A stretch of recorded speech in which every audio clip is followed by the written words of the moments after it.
اینجا یک آموزشگاه امن برای ذهنهای تشنه به ثروت، سلامتی و آرامشه. قاتل اول الهام. منتظرین تا یه الهام بهتون بشه تا زندگیتون عوض شه.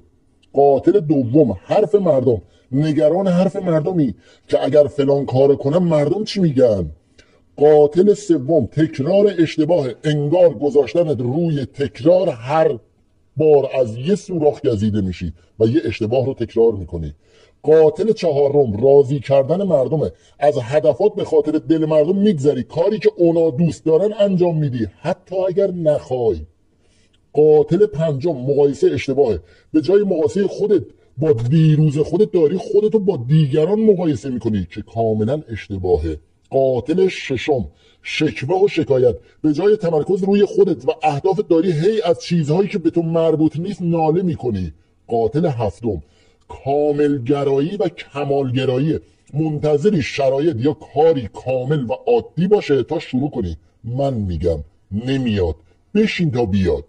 قاتل هشتم اولویت نداشتن، داری کاری بی اهمیت رو در وقتهای مهم انجام میدی، بعدش میگی وقتش رو ندارم.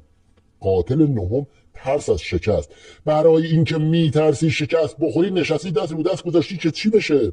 پاشو کارتو شروع کن.